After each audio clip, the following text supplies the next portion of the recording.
Ayan guys, hello guys, welcome back to my YouTube channel. So meron akong i-share sa inyo ngayon about dito kay FB or Facebook na kadalasang nagiging issue sa ating mga account. So ito, profile has some issues.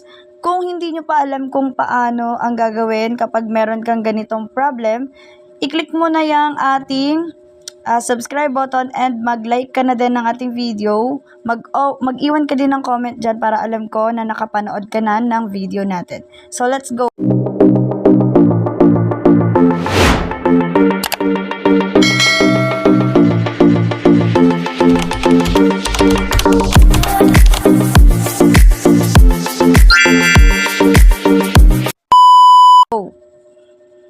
Okay, punta tayo sa ating profile. Ito nga pala yung aking profile. So, baka naman, okay, follow me para ma-update kayo sa ating mga pa-tutorial dito.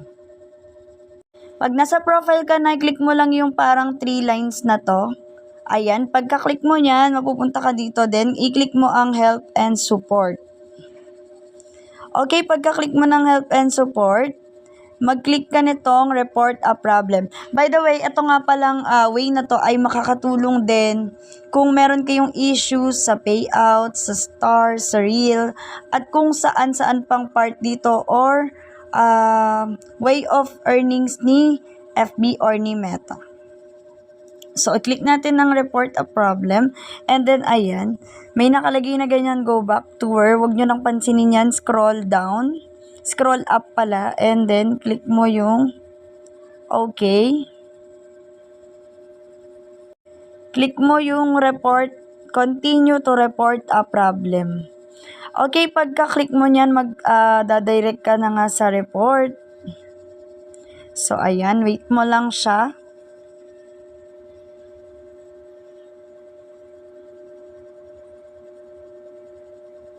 Pagkatapos niyan, may lalabas ngang ganito, include complete logs and diagnostics in your report. Ayan. I-click mo lang to. Bago nga pala ang lahat, bago ka magpunta doon sa mga settings na yon, mag-screenshot ka muna ng at least 2 to 3 na screenshot about sa problem mo. Halimbawa sa star, i-screenshot mo siya ng walang star. Or sa payout, i-screenshot mo yung payout mo na pinaka face ng payout mo. And kung halimbawa naman sa account at iba pang klase ng issue dito sa FB na meron ka, i-screenshot mo lang siya. And then i-click na nga natin tong include.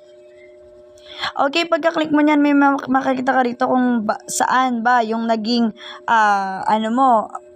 issue, ganyan, or value, kung ano man yung gusto mong i-report kay FB. So, eto lang yon. Pwede kang mamili. Pero dahil nga ang ating gustong i-report ay tungkol sa star. So, click natin. Halimbawa lang, no? Star. O, click natin star. Ilalagay ngayon natin dito ang issue. At meron akong ibibigay dyan sa comment, ay sa description na halimbawa lang na pwede nyong gayahin pag nag-report kayo dito kay FB.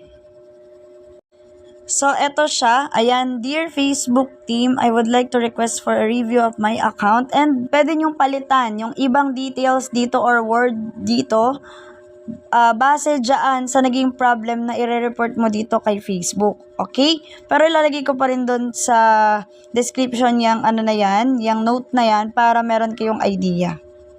And after mo na makopy yun, pumunta ka na dito sa upload from phone or yung picture na ini-screenshot mo or mag-record screen. Bahala ka kung alin yung gusto mo doon. Record screen or upload. Bali, choices mo. After mong gawin yan, click mo na tong parang send na to and then masisend na nga yan sa Facebook team at i-review or gagawin na nga nila yung pakiusap mo. So, maging magalang po tayo, maging mabait sa pakikiusap since tayo yung may kailangan ng kasagutan dito kay Facebook. So, dapat mas kind tayo, no? Maganda yung ating approach sa pagsasalita mo dito sa describe ng issue mo. Okay? So, kung interesado kayo sa mga ganitong video, like, subscribe, follow, and make sure mag-iiwan ka ng comment dyan sa ating comment section. Yun lang naman guys. Thank you and God bless.